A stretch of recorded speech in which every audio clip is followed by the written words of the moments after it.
Salute Bharat. ഇന്ന് salute ഭാരതിൽ നമ്മോടൊപ്പമുള്ളത് മുതിർന്ന മാധ്യമപ്രവർത്തകൻ ശ്രീ ടി കെ രാജഗോപാലാണ്. സർ, നമസ്കാരം.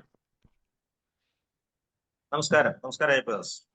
സർ, നീണ്ട 25 ദിവസം കഴിഞ്ഞ മാസം 9 കേരളം വിധി എഴുതിയ നിയമസഭാ തെരഞ്ഞെടുപ്പിന്റെ ഫലപ്രഖ്യാപനത്തിന്റെ ദിനമാണ്. ആദ്യത്തെ 8 മണിക്ക് തുടങ്ങി 2 മണിക്കൂർ പിന്നിടുമ്പോൾ കേരളത്തിന്റെ മാത്രമല്ല ബംഗാളിന്റെയും തമിഴ്നാടിന്റെയും വിധി, അതായത് ജനം മനസ്സിൽ കരുതിയിരുന്നത് എന്ത് എന്ന് പെട്ടി പൊട്ടിക്കുമ്പോൾ മനസ്സിലായിരിക്കുന്നു. സർ, നമുക്ക് ആദ്യം നമ്മുടെ അടുത്ത തമിഴ്നാട്ടിലേക്കും തൊട്ടപ്പുറത്ത് ബംഗാളിലേക്കുമുള്ള ഫലസൂചനകളെ കുറിച്ച് സംസാരിക്കാം. സർ, എന്താണ് സർ തമിഴ്നാട്ടിലെ ചിത്രം? സാറിന് എന്താ പറയാൻ കഴിയുന്നത്? തമിഴ്നാട് വിജയ് മുഖ്യമന്ത്രി പദത്തിലേക്ക് എത്താനുള്ള സാധ്യത, ഒരിക്കലും പ്രതീക്ഷിക്കാത്ത ഒരു മാറ്റമല്ലേ തമിഴ്നാട്ടിൽ ഉണ്ടായിരിക്കുന്നത്? തമിഴ്നാട് പറഞ്ഞ ശേഷം നമുക്ക് ബംഗാളിലേക്ക് പോകാം. ജനാധിപത്യത്തിന്റെ സൗന്ദര്യമാണ് നമ്മൾ ഇവിടെ കാണുന്നത്. ജനാധിപത്യത്തിൽ എപ്പോഴും ജനങ്ങളാണ് പരമാധികാരി, അല്ലാതെ ഒരു വ്യക്തിയല്ല. നമ്മൾ ഭരിക്കുന്നിടത്തോളം കാലം, അധികാരത്തിൽ ഇരിക്കുന്നിടത്തോളം കാലം നമുക്കുണ്ടാകുന്ന ഒരു തോന്നലെന്ന് പറഞ്ഞാൽ ഞാനാണ് രാജാവ്, ഞാൻ പിടിക്കുന്നിടത്താണ് കാര്യങ്ങള്, അല്ലെങ്കിൽ ഞാൻ പറയുന്നതൊക്കെയാണ് നിയമങ്ങള്, ഞാൻ പറയുന്നതാണ് നീതിശാസ്ത്രം എന്നൊരു തോന്നലുണ്ടാകും. ആ തോന്നലാണ് തമിഴ്നാട്ടിലും പശ്ചിമ ബംഗാളിലും നമ്മളിപ്പോ കണ്ടത്. കേരളത്തിൽ അതിന്റെ ട്രെൻഡ് വരുന്നതേ ഉള്ളൂ. ആദ്യത്തെ 4 റൗണ്ട് മാത്രമേ പൂർത്തിയായിട്ടുള്ളൂ. പക്ഷെ നമ്മളിപ്പോ ഈ സംസാരിക്കുന്ന സമയത്തും മുഖ്യമന്ത്രി പിണറായി വിജയൻ അടക്കം ഉള്ള സംസ്ഥാനത്തെ ഏതാണ്ട് 12-13ഓളം മന്ത്രിമാരും പുറകിലാണെന്നാണ് ഇതുവരെ ട്രെൻഡ് സൂചിപ്പിക്കുന്നത്. പക്ഷെ ഇതൊരു ട്രെൻഡ് മാത്രമേ ആകുന്നുള്ളൂ. 4 റൗണ്ടേ വോട്ടെണ്ണൽ കഴിഞ്ഞിട്ടുമുള്ളൂ. ഇപ്പൊ തമിഴ്നാടിനെ കുറിച്ചാണ് അയ്യപ്പദാസനോട് ആദ്യം ചോദിച്ചത്. തമിഴ്നാട്ടിലെ ഭരണത്തിന്റെ പ്രത്യേകത എന്ന് പറഞ്ഞു കഴിഞ്ഞാല് DMK അവരുടെ ഒരു ഏകാധിപത്യമായിരുന്നു. കരുണാനിധിയുടെ കാലത്തിന് ശേഷം കരുണാനിധിക്കില്ലാത്ത ഒരു തലക്കനവും ഗൗരവവും, അല്ലെങ്കിൽ ഈ പറയുന്നത് പോലെ അധികാരമോഹവും അഴിമതിയും, അതൊക്കെയാണ് സ്റ്റാലിനെ കടപുഴക്കി എറിഞ്ഞുകൊണ്ടിരിക്കുകയാണ്. അദ്ദേഹം ചെന്നൈയിലെ ഒരു കോർപ്പറേഷൻ മേയർ സ്ഥാനത്ത് നിന്ന് തുടങ്ങി. അവിടെ നിന്ന് തന്നെ ചില ആരോപണങ്ങളും പ്രത്യാരോപണങ്ങളും ഒക്കെ ഉണ്ടായിരുന്നുവെങ്കിലും ഈ MGR ജയലളിത കാലഘട്ടത്തിന് ശേഷം അണ്ണാ DMK പല കഷ്ണങ്ങളായിട്ട് മുറിഞ്ഞു പോയതോടുകൂടിയാണ് സ്റ്റാലിൻ വിചാരിച്ചത് ഞാൻ ഇനിയും ഒരു എതിരാളികളില്ലാത്ത ഒരു യോദ്ധാവായിട്ട് തമിഴ്നാട്ടിൽ വാഴാൻ പറ്റും. അതാണ് അദ്ദേഹം ഒരു അരിയിട്ട് വാഴ്ച എന്നൊക്കെ നമ്മൾ പറയത്തില്ല, അതിനുള്ള ഒരു ശ്രമമായിരുന്നു സ്റ്റാലിൻ നടത്തിയത്. ആരെയും ബഹുമാനമില്ലാത്തൊരു നിലപാട്. അതേപോലെ തന്നെ ഹിന്ദുക്കൾ ഭൂരിപക്ഷമുള്ള സംസ്ഥാനമാണ് തമിഴ്നാട്. ഹിന്ദുക്കൾക്ക് നല്ല മെജോറിറ്റി ഉള്ള സംസ്ഥാനമാണ്. പക്ഷേ ഹൈന്ദവ ധർമ്മത്തെയും സനാതന ധർമ്മത്തെയും പരസ്യമായിട്ട് പുച്ഛിക്കുന്നതിനും പരസ്യമായിട്ട് അവരെ അപമാനിക്കുന്നതിനും, അതേപോലെ സനാതന ധർമ്മങ്ങളുടെ മൂല്യങ്ങൾക്കെതിരെ അദ്ദേഹത്തിന്റെ മകൻ പരസ്യമായി പ്രസംഗിക്കുകവരെ ചെയ്തു. അല്ലേ, സനാതന ധർമ്മം എന്നൊക്കെ പറഞ്ഞു കഴിഞ്ഞാല് പ്ലേഗ് പോലെയാണ്, അല്ലെങ്കിൽ മാറാരോഗങ്ങൾ പോലെയാണെന്ന് വരെയൊക്കെ പരസ്യമായിട്ട് പ്രസംഗിക്കുകയാണ്. ആലോചിച്ച് നോക്കണം. നമ്മൾ കഴിഞ്ഞ ദിവസം തിരുപ്പറംകുന്റം ക്ഷേത്രത്തെ കുറിച്ച് പറഞ്ഞിരുന്നില്ലേ? തിരുപ്പറംകുന്റം ക്ഷേത്രത്തിൽ കാർത്തിക വിളക്ക് തെളിയിക്കുകയില്ല. അതിനുവേണ്ടി നിയമ സംവിധാനങ്ങളെ എത്ര കണ്ട് ദുരുപയോഗം ചെയ്യാമോ? കോടതിയുടെ പിൻബലത്തോടുകൂടി നിയമ സംവിധാനങ്ങളെയും നിയമസഭയെയും ദുരുപയോഗം ചെയ്ത ഒരു മന്ത്രിയാണ്. പോലീസിനെ അത്തരത്തിലുള്ള കാര്യങ്ങൾ ഉപയോഗിച്ചിട്ട് അവിടെ എന്ത് മാർഗം ഉപയോഗിച്ചിട്ടും ആ ക്ഷേത്രത്തിൽ വിളക്ക് തെളിയിക്കാതിരിക്കാനുള്ള ശ്രമമാണ് നടത്തിയത്. അവിടെയാണ് മുദ്രാവാക്യം വന്നത്. അണ്ണാ DMK തൊട്ടു പുറകെ വരുന്നുണ്ട്. അണ്ണാ DMK BJP സഖ്യവും തൊട്ടു പുറകിലാണ്. നമ്മൾ ഇപ്പോഴത്തെ ഒരു ട്രെൻഡ് എടുക്കുമ്പോൾ തമിഴ്നാട്ടിൽ ഏതാണ്ട് സിനിമാ നടൻ വിജയ് 106 സീറ്റിലാണ് ലീഡ് ചെയ്യുന്നത്. അതേപോലെ തന്നെ അണ്ണാ DMK 77 സീറ്റ്, സ്റ്റാലിൻ 51 ഒതുങ്ങിയിരിക്കുകയാണ്. 51. എനിക്ക് തോന്നുന്നത് വിജയ് ഒരു പക്ഷേ കേവല ഭൂരിപക്ഷത്തിലേക്ക് വിജയ് എത്തുമോ എന്നുള്ള കാര്യത്തിൽ സംശയമുണ്ട്. 234 സീറ്റുകളില് വിജയ്ക്ക് അങ്ങനെ കേവല ഭൂരിപക്ഷം നേടാൻ ചിലപ്പോൾ കഴിഞ്ഞെന്ന് വരികയില്ല.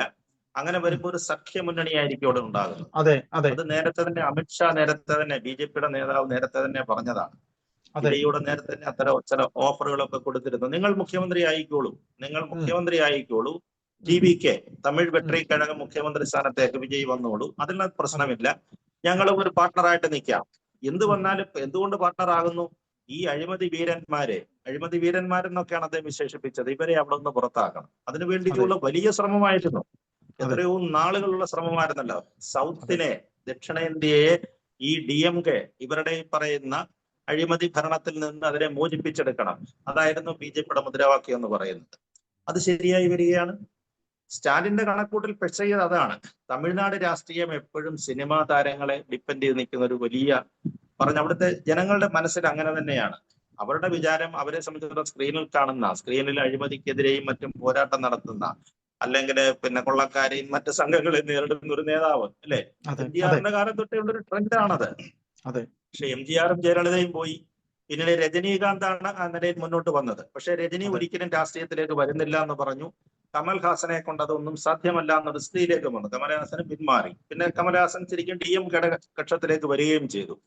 പക്ഷേ അപ്പോൾ പോലും വിജയിയെ അണ്ടർ എസ്റ്റിമേറ്റ് ചെയ്തു. അതാണ് സ്റ്റാലിന് പറ്റിയൊരു പിഴവെന്ന് പറയുന്നത്. അണ്ടർ എസ്റ്റിമേറ്റ് ചെയ്തെന്ന് പറഞ്ഞാൽ രണ്ട് തരത്തിൽ കൂടാണ്. ഒന്നുകിൽ ഇയാൾ മുന്നോട്ട് കയറി വരികയാണെങ്കിൽ ഇയാളെ ഒതുക്കാമെന്നുള്ള നിലപാടും ആദ്യം ഉണ്ടായിരുന്നു അവർക്ക്. അവരെ എന്തെങ്കിലും തരത്തില് പണം കൊണ്ടോ അല്ലെങ്കിൽ മറ്റു തരത്തിലോ ഒക്കെയുള്ളത്. പിന്നീട് അദ്ദേഹത്തിന്റെ കരൂരിലെ റാലി നമ്മൾ കണ്ടില്ലേ, വിജയ് പങ്കെടുക്കുന്ന. തമിഴ്നാട്ടിലെ സംബന്ധിച്ചിടത്തോളം നമുക്കറിയാം വിജയുടെ ഒരു പോപ്പുലാരിറ്റിയെ കുറിച്ചും നമ്മൾ പ്രത്യേകിച്ചൊന്നും പറയേണ്ട കാര്യമില്ല. നമ്മുടെ കേരളത്തിൽ പോലും വിജയ്ക്ക് ആരാധക വൃന്ദങ്ങളാണുള്ളത്. ഒരിക്കലും അല്ലേ, ആരാധക വൃന്ദങ്ങളാണ്. കരൂര് നാമക്കൽ പ്രദേശത്തെ ആ റാലിയെ വെച്ച് ചെറുപ്പക്കാരെ, ഏതാണ്ട് ചെറുപ്പക്കാരെന്ന് പറയാനൊക്കത്തില്ല, ഒരു 50 വയസ്സിന് താഴെയുള്ളവരെ അന്ധമായിട്ട് അദ്ദേഹത്തിന്റെ പുറകെ അങ്ങ് പോവുകയാണ്. അപ്പൊ അപ്പോൾ തന്നെ വളരെ കൃത്യമായിരുന്നു. ആ വിജയുടെ റാലിയെ തടയാൻ ശ്രമിച്ചു, അദ്ദേഹത്തിനെതിരെ കേസ് എടുത്തു, എന്തെല്ലാം കാര്യങ്ങളൊക്കെ ചെയ്തു നോക്കി.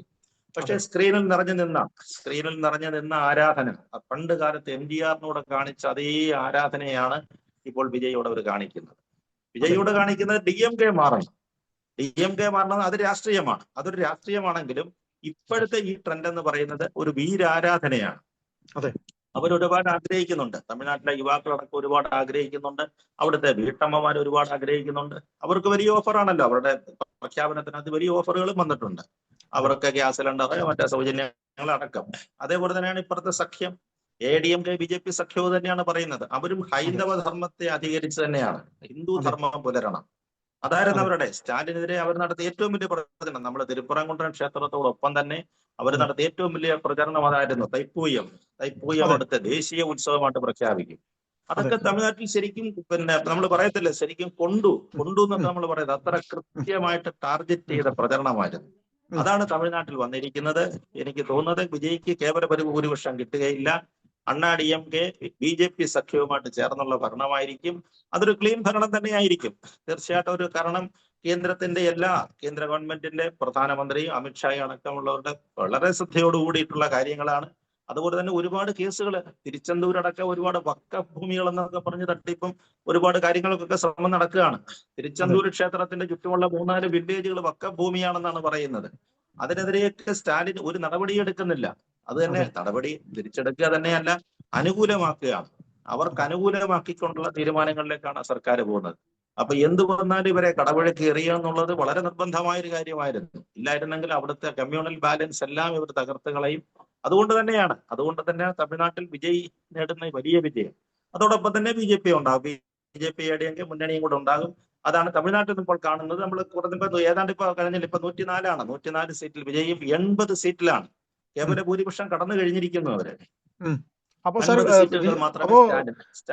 അപ്പോ വിജയ് തമിഴ്നാടിന്റെ മുഖ്യമന്ത്രിയാകാനുള്ള സാധ്യതകൾ വളരെ കൂടുതലാണ് അല്ലെ?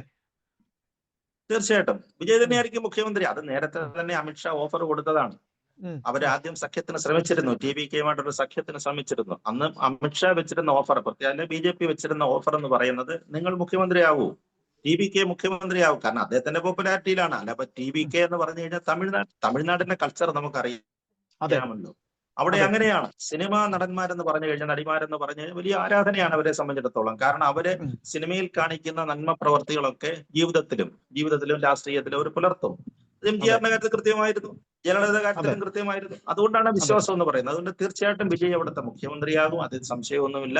ADMK BJP സഖ്യവും ആ കൂട്ടത്തിൽ ഉണ്ടാകും. ഈ പറയുന്നത് ഞാനൊന്ന് ഇടപെടുകയാണ്. അപ്പോൾ BJP തമിഴ്നാട്ടിലേക്ക് അവരുടെ ചുവടുവെപ്പ് ഈ പറയുന്ന രീതിയിൽ വിജയുടെ പാർട്ടിയിലൂടെ ആരംഭിക്കുകയാണ്. BJPയുടെ ഒരു ചുവടുവെപ്പ് എന്ന് പറയുന്നത് വളരെ ആലോചിച്ച് കണ്ട് വിജയെപ്പോലുള്ള ഒരു നേതാവിനൊപ്പം ഒരു കൂട്ടുകക്ഷി മുന്നണിയായി വരുമ്പോൾ BJP തമിഴ്നാട്ടിലും പതിയെ ശക്തി പ്രാപിക്കുന്നു എന്ന് തന്നെ പറയാം അല്ലെ? നേരത്തെയും അവർ സഖ്യത്തിലൊക്കെ വന്നിരുന്നു. ADMKയുടെ സഖ്യ DMKയുടെ അതെ, സഖ്യത്തിലും വന്നിരുന്നു, ഉണ്ടായിരുന്നു. DMKയുടെ അതെ, സഖ്യത്തിലും അതെ, അതെ, വന്നിരുന്നു. നേരത്തെയൊക്കെ അതെ, അവർ ഉണ്ടായിരുന്നെങ്കിലും അതെ, ഇത്രയും സ്വാധീനം ഉണ്ടായിരുന്നില്ല. BJP അതെ, സംബന്ധിച്ചിടത്തോളം അവർക്ക് അന്ന് തമിഴ്നാട്ടിലേക്ക് ശ്രദ്ധ കേന്ദ്രീകരിക്കും. ഇപ്പൊ അമിത്ഷായും നരേന്ദ്രമോദിയും ശ്രദ്ധിക്കുന്ന രീതിയിലേക്ക് സൗത്തിനെ അവർ അത്ര ശ്രദ്ധിച്ചിരുന്നില്ല. കാരണം തീർച്ചയായിട്ടും. ഇതൊരു സിനിമാ നടന്മാര് ഇവരുടെ ഒരു ട്രെൻഡിൽ പോകുന്നതാണ്. പക്ഷെ അല്ല, സ്റ്റാലിന്റെ ഭരണമാണ്. സാറ് പറഞ്ഞ പോലെ നേരത്തെ ഇവർ സഖ്യത്തിൽ ഉണ്ടായിരുന്നതാണ്, രണ്ടിലും, DMKയിലും അതെ, അതെ, ജയലളിതയ്ക്കൊപ്പവും ഉണ്ടായിരുന്നതാണല്ലോ. അതെ. അതെ. സാർ, ഇത് നമ്മളെ പക്ഷേ ഒരു അന്നെന്ന് പറഞ്ഞു പറഞ്ഞോളൂ സാർ. കഴിഞ്ഞാൽ പ്രശ്നം എന്ന് പറഞ്ഞു കഴിഞ്ഞാല് ഈ DMKയുടെ ഒരു ഏകാധിപത്യം, അതായത് ഒരു അതെ, സൗത്ത് കട്ട് എന്നൊക്കെ നമ്മൾ പറഞ്ഞില്ല, ദക്ഷിണേന്ത്യ ഇനി മുറിച്ചെടുക്കുക. അതെ, തമിഴ്നാട് എന്ന് പറഞ്ഞാൽ വേറെ ഏതോ ഒരു രാജ്യം എന്നുള്ളൊരു മട്ടിലേക്ക് സ്റ്റാലിന്റെ ഭരണം മാറി. അതാണ് അതെ. BJPയുടെ ഏറ്റവും വലിയ ആരോപണം. സാർ, ഇവിടെ അപ്പോ പിന്നെ ഇന്ത്യയിൽ നമ്മള് തമിഴ്നാട്ടിലെ കാര്യത്തിൽ നിന്ന് നമുക്ക് പതിയെ ബംഗാളിലേക്ക് പോയാലോ സാർ? ബംഗാളിൽ തമിഴ്നാടിന്റെ അതേ രീതിയിലേക്ക് തന്നെയല്ലേ സാർ ബംഗാളിലേക്ക് പോകുന്നത്? സാർ അവസാനം പറഞ്ഞു വെച്ച തമിഴ്നാട് ഒരു രാജ്യം എന്ന രീതിയിൽ പോലെ ബംഗാള് മമത മറ്റൊരു രാജ്യം എന്നാക്കി, ഇന്ത്യ മഹാരാജ്യത്തിനകത്ത് മറ്റൊരു രാജ്യം എന്ന രീതിയിൽ കൊണ്ടുപോകാൻ ശ്രമിച്ച ബംഗാളിലെ കാര്യം കൂടെ ഒന്ന് പറയാമോ സാർ? ബംഗാളിൽ നമ്മൾ ഇതൊന്നുമല്ല, തമിഴ്നാട് പോലെ അല്ല. പിന്നെ അയ്യപ്പദാസ്, അതിലും വലിയ വലിയ മാറ്റങ്ങളാണ്. രാഷ്ട്രീയത്തിൽ നമ്മൾ പറഞ്ഞില്ലേ, ജനങ്ങളാണ് പരമാധികാരി എന്നുള്ളതിന്റെ ഏറ്റവും വലിയ തെളിവാണ് ബംഗാള്. ആദ്യമായിട്ട് ബി ജെ പി ബംഗാളിൽ ഭരണത്തിലേക്ക് വരികയാണ്. അതും ഒറ്റയ്ക്ക് ഭൂരിപക്ഷത്തോട് കേവല ഭൂരിപക്ഷം നേടി BJP ഭരണത്തിലേക്ക് വരികയാണ്. പശ്ചിമബംഗാളിലെ ചരിത്രം നമുക്കറിയാം. പശ്ചിമബംഗാളിൽ BJP എന്നൊരു പാർട്ടിയെ കുറിച്ച് നമ്മൾ കേട്ടിട്ട് പോലും ഇല്ലായിരുന്നു, അല്ലേ? കഴിഞ്ഞ അതെ, 2 തവണ 77 കിട്ടി, അതിന് മുമ്പ് 2, അല്ലെ? അതിനു മുമ്പ് അതെ, അതെ, BJP എന്ന് ചോദിച്ചാൽ എന്താണെന്ന് അറിയത്തില്ല. അതെ, 34 കൊല്ലം ഇടതുപക്ഷം ഭരിക്കുന്ന കാലത്ത്, അവരുടെ അതെ, തേരോട്ടം നടക്കുന്ന കാലത്ത് അതെ, എന്താണ് BJP എന്ന് ചോദിച്ചാൽ അറിയത്തില്ലായിരുന്നു. ആളുകൾക്ക് അതെ, അങ്ങനെ ഒരു പാർട്ടിയെ കുറിച്ച് അവർ കേട്ടിട്ട് പോലും ഇല്ലാതിരുന്ന ഒരു കാലഘട്ടം ഉണ്ടായിരുന്നു. അതെ, 34 വർഷമാണ് അടച്ചു ഭരിച്ചത്. അവസാനം അതെ, നന്ദിഗ്രാമിലും സിംഗൂരിലും ഒക്കെ നടന്ന, അല്ലെ, മനുഷ്യ അതെ, കുരുതിയെ തുടർന്ന് അവർ വഷളായി. ആ പാർട്ടി അതെ, എത്ര കണ്ട് വഷളാകാമോ ഇന്നിപ്പോ നമ്മൾ പറയത്തില്ല. കഷായത്തിന് പോലും ഒന്നും ബാക്കിയില്ല അവിടെ. പാർട്ടി പോലും അതെ, ഇല്ല, പാർട്ടി ആഫീസ് പോലും ഇല്ല. ആ ഒരു അതെ, അവസ്ഥയിലേക്ക് അതിനെ കൊണ്ടുവന്ന് എത്തിച്ചു. അതെ, അങ്ങനെ കൊണ്ടുവന്ന് എത്തിച്ചിടത്തുനിന്നാണ് ആ 34 വർഷങ്ങളില് ജനങ്ങളെ മറന്നുപോയ അവരുടെ പ്രവർത്തനങ്ങൾ, മനുഷ്യനെ മറന്ന് പ്രവർത്തിച്ചതിന്റെ പേരിൽ CPM അനുഭവിച്ചു. അതേ തുടർന്നാണ് പിന്നീടാണ് ഈ മമതയുടെ വരവ്. അവർ കോൺഗ്രസിൽ നിന്ന് പിന്നീട് മാറിയിട്ടാണ് അവര് ഇതിന്റെ ഒരു സാധ്യത കണ്ടെത്തി. മറ്റൊരു രാജ്യം, നമ്മൾ തമിഴ്നാട് അയ്യപ്പദാസ് പറഞ്ഞതുപോലെ മറ്റൊരു രാജ്യം കണ്ടെത്തിയതാണ് അവര്. പശ്ചിമ ബംഗാളുകാരിയാണ്. അപ്പൊ ബംഗാളി എന്നൊരു ഐഡന്റിറ്റി അവർ അതിനകത്തെടുത്ത് ഉപയോഗിച്ചവര്. അതെ, തമിഴിന്റെ രാഷ്ട്രീയം പറയുന്നത്, തമിഴ് ഞങ്ങളുടെ പൈതൃകം എന്ന് പറയുന്നത് പോലെ ബംഗാൾ പൈതൃകം ഉയർത്തിപ്പിടിച്ചുകൊണ്ടാണ് ഇവർ ചെയ്തത്. അതെ, ഇന്ത്യൻ സംസ്കാരത്തിൽ നിന്ന് മാറി നിന്നൊരു സംസ്കാരമാണ്. ബംഗാളി അതെ, ഭാഷ നന്നായിട്ട് ഉപയോഗിക്കാൻ കഴിയുന്നു എന്നൊക്കെയുള്ളൊരു മുതലെടുപ്പും, അതേപോലെ തന്നെ CPM-നോടുള്ള വിരോധവും, ഇതെല്ലാം കൂടെ മുതലെടുത്തുകൊണ്ടാണ് അവിടെ മമത തുടങ്ങി വെച്ചത്. അതെ, ആദ്യകാലങ്ങളിലൊക്കെ അവരുടെ ഭരണത്തെ കുറിച്ച് വലിയ മതിപ്പും ഒക്കെ ആയിരുന്നു. ജനങ്ങൾക്ക് ചില കൂടെ ക്ഷേമ പ്രവർത്തനങ്ങളും മറ്റു കാര്യങ്ങളും ഒക്കെ ചെയ്തു കൊടുത്തു. പക്ഷേ അതിനുശേഷം അധികാരത്തിന്റെ ഒരു പൂർണ്ണതയിലേക്ക് വരുന്ന സമയത്താണ് അവരുടെ തനി രൂപം നമ്മൾ കണ്ടത്, അല്ലേ? അതെ, അവരുടെ ഏതാണ്ട് 15 വർഷം അവരുടെ ഈ പറഞ്ഞില്ലേ, അഴിമതി എന്ന് പറഞ്ഞു കഴിഞ്ഞാല് ഈ ലോ ആൻഡ് ഓർഡറിനെ പോലും ബഹുമാനിക്കുകയില്ല എന്നുള്ളതാണ്. അതെ, അതെ, പോലീസിനെ ബഹുമാനമില്ല, കേന്ദ്ര പോലീസിനെ ബഹുമാനമില്ല, പട്ടാളത്തെ ബഹുമാനമില്ല, എന്തുവാകാമെന്നുള്ള സ്ഥിതിയാണ്. ലോ ആൻഡ് ഓർഡർ സിറ്റുവേഷനെ പോലും ബഹുമാനിക്കാത്ത രീതിയിലുള്ള പെരുമാറ്റങ്ങളാണ്. പോലീസിനെയും പട്ടാളത്തിനെയും അനുസരിക്കത്തില്ല. അല്ലെങ്കിൽ CBI, കേന്ദ്ര അന്വേഷണ ഏജൻസികൾ വരുമ്പോൾ അവർക്കെതിരെയുള്ള പ്രതിഷേധങ്ങൾ, അവരെ മുറിയിൽ പൂട്ടിയിടുക എന്നൊക്കെയുള്ള എന്തെല്ലാം കലാപരിപാടികളാണ് അവിടെ നടന്നത്. അതെ, കേന്ദ്ര ആഭ്യന്തരമന്ത്രി അമിത്ഷായ്ക്ക് അവിടെ വിമാനം ഇറങ്ങുന്നതിനുള്ള പരിമിതി പോലും ഒരു കൊടുക്കാൻ തയ്യാറായില്ല. ആലോചിച്ച് നോക്ക്. അതെ, അത് അതെ, ആഭ്യന്തരമന്ത്രി അതിരുന്ന സമയത്താണെന്ന് തോന്നുന്നു. അദ്ദേഹത്തിനോട് വിമാനം ഇറങ്ങുന്നുള്ള സൗകര്യം പോലും കൊടുത്തില്ല. ഇവിടെ ഇറക്കാൻ ഞാൻ സമ്മതിക്കില്ലെന്നാണ് പറഞ്ഞത്. അതെ, എന്തെല്ലാം തരം ബുദ്ധിമുട്ടുകളാണ് ഉണ്ടായത്. അപ്പൊ അതെ, ഇതിന്റെ എല്ലാം അടിസ്ഥാനമായിട്ട് ഇവർ ചെയ്തു വെച്ചിരുന്ന ഒരു കാര്യം എന്ന് പറയുന്നത്, ഇവരേതാണ്ട് 1 കോടിയോളം ആളുകളെ അനധികൃതമായിട്ട് പശ്ചിമ ബംഗാൾ, അതെ, ബംഗ്ലാദേശിൽ അതെ, നിന്നും പശ്ചിമ ബംഗാളിലേക്ക് അതെ, കുടിയേറ്റിക്കൊണ്ടുവന്നു. അതെ, അതിൽ നല്ല ശതമാനം ബംഗ്ലാദേശികളായിരുന്നു. അതെ, പിന്നീട് മരിച്ചുപോയ വോട്ടർമാരെ, ഇരട്ട അതെ, പൗരത്വം, ഇരട്ട വോട്ടർമാരെ, അവരെയെല്ലാം അതെ, കൊണ്ടുവന്നു. പിന്നീട് അതെ, നമുക്ക് ഇന്നും വോട്ടർ പട്ടികയിൽ കണ്ടെത്താൻ കഴിയാത്ത ഒരുപാട് ആളുകളുണ്ട് കേട്ടോ. ഇന്ന് അതെ, കണ്ടെത്താൻ കഴിഞ്ഞിട്ടില്ല. ഇവരൊക്കെ ആരാ എന്തുവാണെന്ന് പോലും അറിയാൻ വയ്യാത്ത വോട്ടർമാരെ. അപ്പൊ അതെ, SIR-ന്റെ പരിഷ്കരണം നടത്തി. ഇതേ തുടർന്നാണ് അതെ, കേന്ദ്ര ഗവൺമെന്റ് SIR പരിഷ്കരണം, വോട്ടർ പട്ടിക പരിഷ്കരിക്കുക. ഒരുപാട് വർഷങ്ങൾ എടുത്ത ശേഷം നടത്തിയ ഒരു പരീക്ഷണമായിരുന്നു. ആ അതെ, പരീക്ഷണം നടത്തിയപ്പോഴാണ് കണ്ടെത്തിയത്, ഇവർ കഴിഞ്ഞ തവണ അതായത് BJPക്ക് 77 സീറ്റ് ഉള്ളപ്പോൾ ഇവർ കേവല പ്രതിപക്ഷത്തോടുകൂടി TMC അധികാരത്തിൽ വന്നത് ഏതാണ്ട് 60 ലക്ഷം വോട്ടിന്റെ പിൻബലത്തിലായിരുന്നു. ആ 60 ലക്ഷമാണ് അവരെ വീണ്ടും ഭരണത്തിലേക്ക് കൊണ്ടുവന്നത്. അപ്പൊ കള്ളം എവിടെയാണെന്നുള്ളത്, താക്കോൽ എവിടെയാണെന്നുള്ളത് അന്ന് കൃത്യമായിട്ട് BJP കണ്ടെത്തി. അപ്പൊ SIR കൃത്യമായിട്ട് പരിഷ്കരിച്ചു. SIR പരിഷ്കരണം വളരെ കൃത്യമായിട്ട് നടന്നതിനെ തുടർന്ന് എന്താണ് സംഭവിച്ചത്? അവിടെ സംഭവിച്ചത് ഏതാണ്ട് 90 ലക്ഷത്തോളം അനധികൃതരായ വോട്ടർമാരെയാണ് ലിസ്റ്റിൽ നിന്ന് നീക്കിയത്. നമ്മളതിന്റെ അവസാന കണക്കണ്ടേ, 90 ലക്ഷത്തോളം അനധികൃതരായ ആളുകൾ. അത് ഞാൻ മുമ്പേ പറഞ്ഞ കാറ്റഗറിയാണ്. മരിച്ചുപോയവരുണ്ട്, ഇരട്ട വോട്ടുകളുണ്ട്, അതോടൊപ്പം തന്നെ ബംഗ്ലാദേശികളുണ്ട്. ബംഗ്ലാദേശികളെ ഒന്നും കാണാനില്ല ഇപ്പോഴേ അവിടെ, അല്ലേ? എല്ലാവരും സ്ഥലം വിട്ട് അവർ വോട്ട് ചെയ്യാൻ പറ്റിയില്ല. അതെ സാർ, ഒന്നുകൂടെ ഒന്ന് തിരിച്ചു വെക്കോ സാർ. അവര് ഈ ബംഗ്ലാദേശികൾ, അതെ, ബംഗ്ലാദേശികളെല്ലാം അവരും ഈ പറഞ്ഞ നിയമവ്യവസ്ഥ എതിർത്തു. നമ്മുടെ കേരളത്തിലുണ്ടായിരുന്നു. കേരളത്തിൽ നമ്മൾ കണ്ടില്ലേ, പല സ്ഥലങ്ങളിൽ നിന്ന് ബംഗ്ലാദേശികളെ പിടിച്ചു കണ്ടില്ല. ഇവരുടെ ഒരു കുടിയേറ്റ മേഖല എന്ന് പറയുന്നത് ഇങ്ങനെയാണ്. ബംഗ്ലാദേശിലെ നദി കടന്നിട്ട് പുത്ര നദി കടന്ന് നീന്തി ഇക്കരെ കയറും. ചേർന്ന് കിടക്കുകയാണല്ലോ. അവിടെ വേലിയും വളപ്പും ഒന്നുമില്ല, അല്ലെങ്കിൽ പട്ടാളത്തിനെയും ആരും പിന്നെ കാവലില്ലാത്ത സമയത്തൊക്കെ ഇവർ ബംഗാളിലേക്ക് കയറി വരും. കയറി വന്ന ശേഷം അവിടെ നിന്നൊരു ആധാർ സംഘടിപ്പിക്കും. ആധാർ സംഘടിപ്പിച്ച് ട്രെയിനിൽ നമ്മുടെ കേരളത്തിലേക്ക് അല്ലെങ്കിൽ തമിഴ്നാട്ടിലേക്ക്, ഈ രണ്ട് സംസ്ഥാനങ്ങളിലേക്കാണ് ഇവർ ഏറ്റവും കൂടുതൽ കുടിയേറി വന്നത്. ഇവിടെ വന്നു കഴിഞ്ഞിട്ടും അങ്ങനെ തന്നെയാണ്. നമ്മുടെ ചില ജില്ലകളെ കണ്ടിട്ടില്ലേ, കൃത്രിമ ആധാർ വരെ സംഘടിപ്പിച്ചിട്ട് കഴിയുന്നുണ്ട്. അങ്ങനെ അത്തരത്തിൽ വരെ കഴിഞ്ഞ ആളുകളുണ്ട്. അപ്പൊ ഇവരുടെ എല്ലാം കൂടെ ഒരു മാസ് ആയിരുന്നു ബംഗ്ലാദേശിനെ നിയന്ത്രിച്ചത്. അതേപോലെ അതിർത്തി ജില്ലകള്, മുർഷിദാബാദ് അടക്കമുള്ള അതിർത്തി ജില്ലകളിൽ എപ്പോഴും സംഘർഷം വിളയുന്ന സ്ഥലമാണ്. ഒന്ന് പറഞ്ഞ് രണ്ടാമത്തേന് ചെറുപ്പക്കാർ ആയുധങ്ങളുമായിട്ട് തെരുവിലിറങ്ങുക, അതിനൊക്കെ മമതാ സർക്കാർ കൂട്ടുനീക്കുക. ഹിന്ദു ആരാധനകളെല്ലാം തല്ലിപ്പൊളിക്കുക, അത്തരത്തിലുള്ള ഹിന്ദു ആചാരങ്ങളെ, അവരുടെ ഘോഷയാത്രകൾ എന്തെല്ലാം വരുമോ അതിനെയെല്ലാം ഉപദ്രവിക്കുക, അല്ലെ അതിന് നേരെ ആക്രമണം നടത്തുക. ഒരു സ്ഥിരം തൊഴിലായിരുന്നു അവിടെ. ഇതെല്ലാം ആയത് കേന്ദ്ര പോലീസിനെ ഇറക്കി. അതുകൊണ്ടാണല്ലോ ബംഗാളിൽ 2 ഘട്ടമായിട്ട് തെരഞ്ഞെടുപ്പ് നടത്തിയത്. കേന്ദ്ര പോലീസിനെ ഇറക്കി. കേന്ദ്ര പോലീസ് വളരെ കൃത്യമായിട്ട് അത് ചെയ്തു. വോട്ടർ പട്ടികയിൽ നിന്ന് 90 ലക്ഷം വെട്ടി മാറി കഴിഞ്ഞപ്പോൾ എന്ത് സംഭവിച്ചു? ഇവരെ കൃത്രിമമായിട്ട് സൃഷ്ടിച്ചു വെച്ചിരുന്ന 60 ലക്ഷം അങ്ങ് മാറിപ്പോയി. 60 ലക്ഷം ആളുകളെ കാണാനെല്ലാം മാറിപ്പോയി. കൃത്യമായില്ലേ? അതുകൊണ്ടാണ് അമിത്ഷായും പ്രധാനമന്ത്രിയും കൃത്യമായിട്ട് പറഞ്ഞത്, ഞങ്ങൾ ഇവിടെ ജയിക്കും, ബംഗാളിൽ ഇപ്രാവശ്യം ഞങ്ങൾ മാറ്റം കൊണ്ടുവരുമെന്ന് പറഞ്ഞത്. ഈ കള്ള വോട്ടർമാര് ഇതുവരെ ഇവരുടെ കൃത്രിമമായിട്ട് സൃഷ്ടിച്ചിരുന്ന ആ വോട്ടർമാർ മാറിയത് കൊണ്ട് തന്നെയാണ്. അതോടൊപ്പം തന്നെ പ്രധാനമന്ത്രിയുടെ പ്രസംഗങ്ങൾ 3-4 പൊതുയോഗങ്ങളിലെ അദ്ദേഹത്തിന്റെ അത്യുഗ്രമായ പ്രസംഗങ്ങൾ ഉണ്ടായിരുന്നു. അത് ബംഗാളിലെ വനിതകളെ, സ്ത്രീകളെയാണ്. അവരെന്ന് പറഞ്ഞത് വനിതാ സംവരണത്തിന് എതിരായിട്ട് നിന്നു. നിങ്ങളുടെ മമതാ ബാനർജി എതിരായിട്ട് നിന്നു. ഇതിനെതിരെ സ്ത്രീകൾ പ്രതികരിക്കണം, ബംഗാളിലെ സ്ത്രീകൾ പ്രതികരിക്കണം എന്ന് പറഞ്ഞു. അത് തന്നെയാണ് അവിടുത്തെ റിസൾട്ട് കാണിക്കുന്നത്. അപ്പൊ സാർ, ഏതായാലും നമ്മൾ 2 സംസ്ഥാനങ്ങളുടെ ഒരു ചുരുക്കെഴുത്ത്, അധികാര മാറ്റത്തിന്റെ ചുരുക്കെഴുത്താണ് നമ്മൾ ഇപ്പോൾ ഈ മണിക്കൂറുകളിൽ നമുക്ക് കാണാൻ കഴിയുന്നത്. അതായത് നമ്മളിപ്പോ സംസാരിച്ച 2 സംസ്ഥാനം. ഇനി നമുക്ക് കേരളത്തെക്കുറിച്ച് നമുക്ക് ഏറ്റവും അടുത്ത് തന്നെ കേരളത്തിൽ ഇപ്പോൾ എന്താണ് രാഷ്ട്രീയ കാലാവസ്ഥ, എന്താണ് സംഭവിക്കുന്നത് എന്നത് തന്നെ നമുക്ക് ഏറ്റവും അടുത്ത് തന്നെ സാറിനോട് നമ്മൾ സംസാരിക്കുന്നതാണ്. ഇപ്പോഴത്തെ ഈ അവസ്ഥയിൽ തമിഴ്നാട്ടിൽ വിജയ് മുഖ്യമന്ത്രിയാകാൻ സാധ്യതയുണ്ട്.